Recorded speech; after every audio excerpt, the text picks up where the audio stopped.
Hey, you guys. Welcome to the Forbidden Fruit. Take a bite. God won't mind. I'm here today to talk about the first two episodes of Obi-Wan that just dropped on Disney Plus. I literally just watched them, so hopefully I remember enough of it to be entertaining for you. And before any of you say anything in the comments, I know that my hair is not long enough to do the Leia buns, but we're having fun here. So be nice to me, okay? Okay. So we've got Obi-Wan Kenobi episode 1. We're starting at the beginning. We have a recap of the prequel trilogy. I'm not going to talk about all that. You saw it or you didn't. I don't care. We do get to see Order 66 again for I don't know, the 4th or 5th time, maybe the 10th time now. It does look great. We get to see a bunch of Jedi get shot and a bunch of little kids run off. I bet they got shot too, or Anakin found them. We don't know. Next, we're going to Tatooine now because we're always on that stupid, sandy, deserty, terrible planet. We open up, we've got the Inquisitors.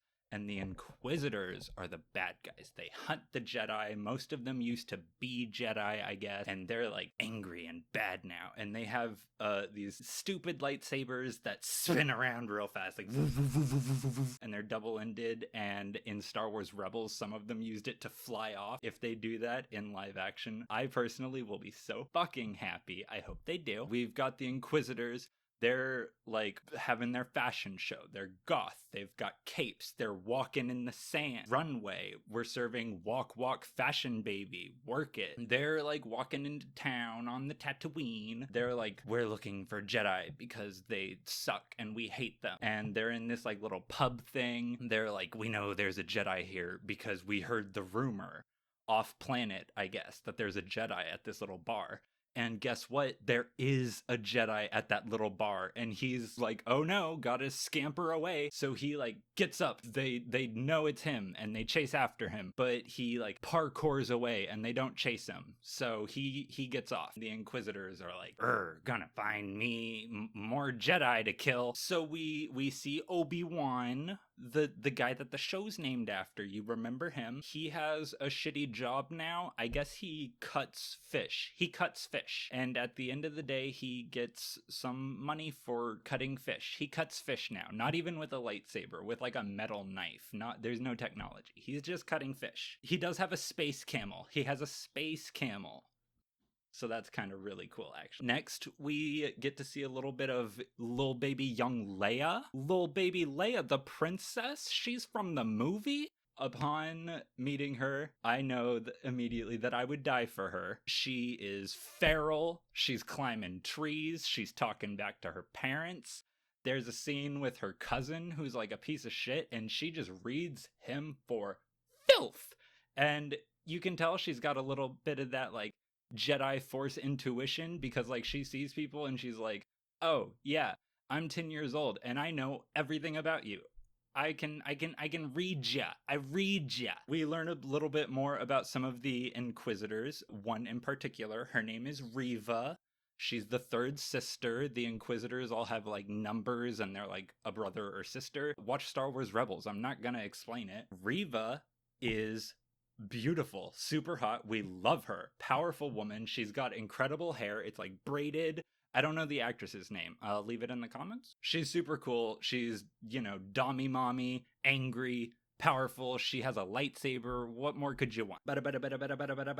She gets some piratey people, Reva does, and she gets them to kidnap Leia, little baby Leia. Remember her?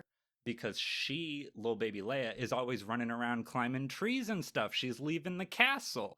So when she goes to run off into the forest, criminals that Reva hired take her and they kidnap her and they fly away. And that's kind of the end of the episode. Bail Organa has to send a message to Obi-Wan.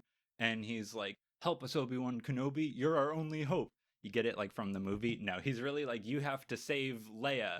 And Obi-Wan is I can't because I have to protect Luke. But Luke is not in danger. So he is in the show too. I didn't talk about him because he doesn't do anything. Also, the first episode was an hour long and I'm already done talking about it. You can tell that's 5 minutes. More stuff happened, but we don't always need an extended episode for the first episode of shows, But luckily, episode 2 also dropped, so I watched that as well. So we've got some more to talk about. And episode 2, actually, I feel like I have a lot more to talk about. So, like, why was that the shorter episode? You know? Episode 2. Okay. Episode 2, Obi-Wan's he's searching for Leia. And he tracked the ship that she was on from those, like, pirate criminals or whatever that kidnapped her. They took her to this planet. It's called Daiyu. We're not calling it that.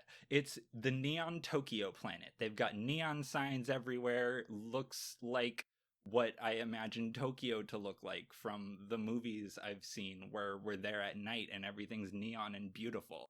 So we're in Tokyo in space. Obi-Wan, old Ben, Allen Guinness is looking for Leia. He's like looking around the planet.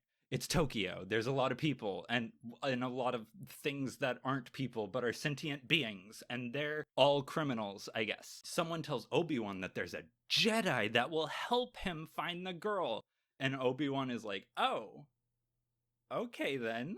So he goes to see this Jedi, and we meet Kumail Nanjiani. No, I don't remember the character's name. We meet Kumail Nanjiani, the Jedi, but actually he's not a Jedi. He is a scammer, a deceiver, diabolical. He's smuggling people off the planet, but also he's like, I'm doing it with the Force to let you into the ship. Now give me your money. And like, he's getting a lot of money doing that. And Obi-Wan is like, you're not a Jedi. You're a little piece of shit, Kumail Nanjiani.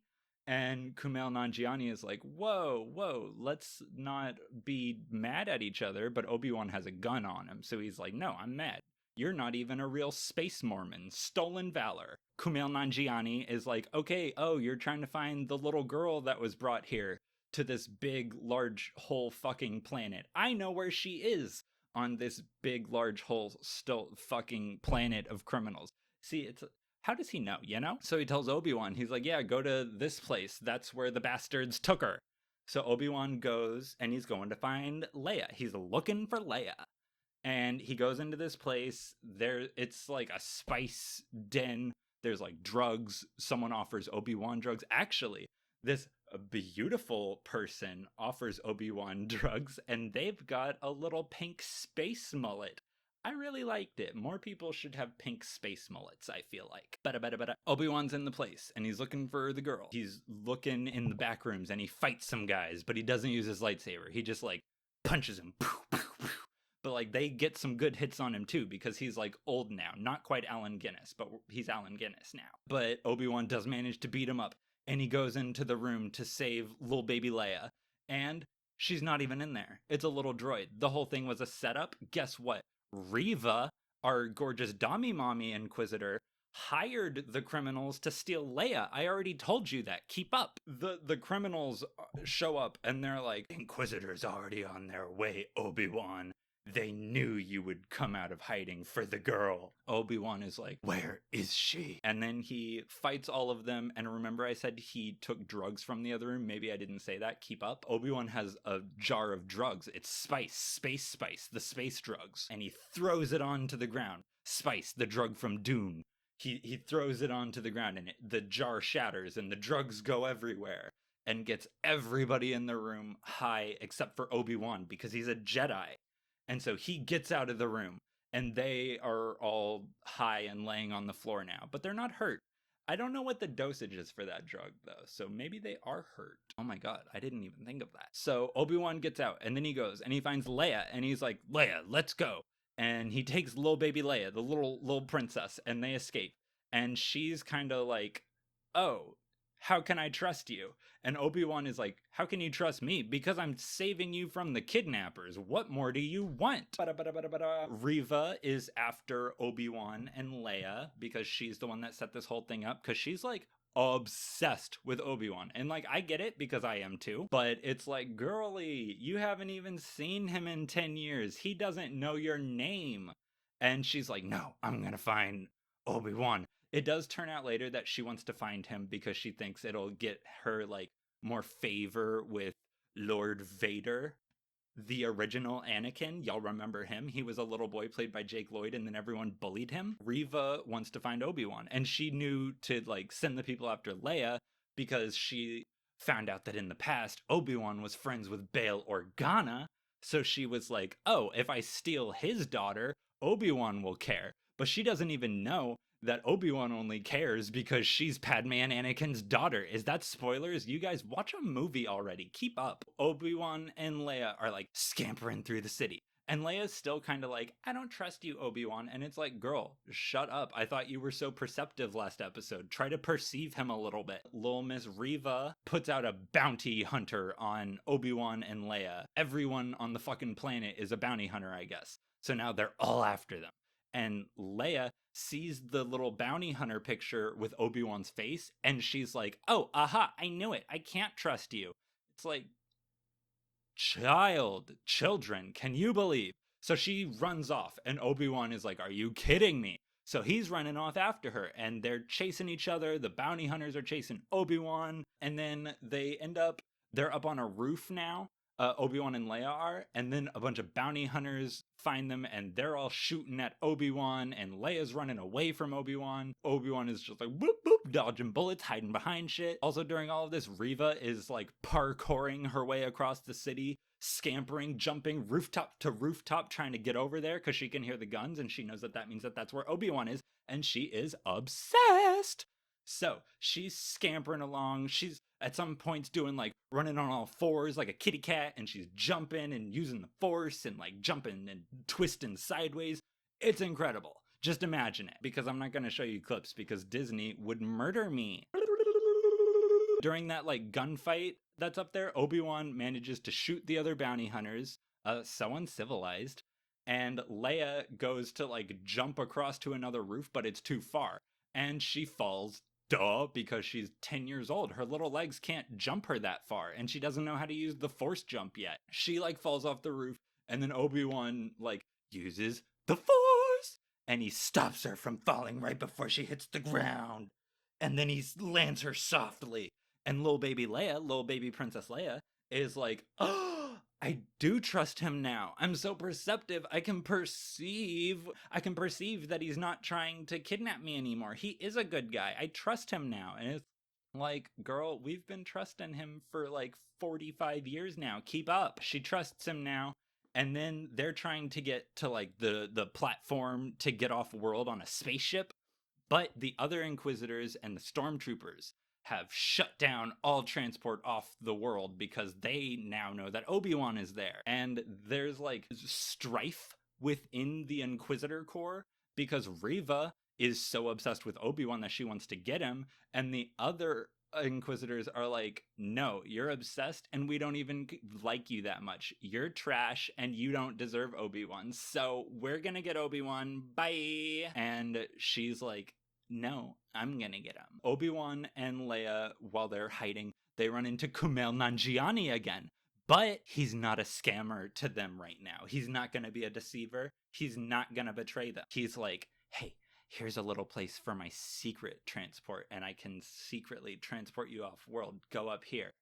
And they're like, well, I guess we have to trust you. Let's go. You've proven that you're such a trustworthy person so far. But then it turns out he actually was trustworthy. What? So they go up to the platform, but Reva finds Kumail Nanjiani because he's dressed like a Jedi and everyone's looking for a Jedi. But she finds him and she's like, you're no Jedi, but you know where one is. And she like slams him against the wall with the force, like whoosh. And she like puts her hand above his forehead and she's like, and then she slurps out the information right from his brain. And she knows where Obi-Wan and Leia are now. Guess what she's going to do? She's going to go after them. Reva finds them. They're on the platform. Obi-Wan and Leia, little baby Leia. Obi-Wan is like, Leia, get on the transport. Obi-Wan's like in the warehouse and Reva's walking around. He's hiding from her. And Reva is like, Obi-Wan, I'm going to catch you, but I'm not going to kill you today. Then she reveals the big dramatic reveal. She's like, I'm going to take you to Lord Vader. Obi-Wan, knows Lord Vader. Did you guys know that? He actually knew him when they were best buds. Obi-Wan trained him. And Obi-Wan thought that he killed him by leaving him in lava. Do you guys remember that? Watch the movies. God, keep up. Obi-Wan thought that Anakin was dead, idiot. So he's like, no, Vader's alive. But then the Grand Inquisitor shows up. You know him? He's not played by Jason Isaac. And he's like, Reva, I'm gonna catch Obi-Wan. And Reva is like, no, I'm gonna catch Obi-Wan. And she turns around and stabs him right in the stomach. Don't worry, I'm sure he gets better in time to show up in Rebels. Did anyone watch Star Wars Rebels? Probably not, am I right? So she stabs him right in the stomach and he falls down. But then Obi-Wan escapes on the transport with Leia. So they get away from Reva, who is obsessed with them. Reva, girl, like, you stabbed your boss and the guy that you were after got away. Like, she is about to be so fired, you know? And that's the end of episode 2. As you can tell, way more happened in episode 2 than episode 1. It's a good show. Can't recommend it enough. And for those of you that have been wondering where my Walking Dead video is, I have not even started working on it because season 2 of The Walking Dead is really slow, you guys. I'll get on it. I love you. Bye.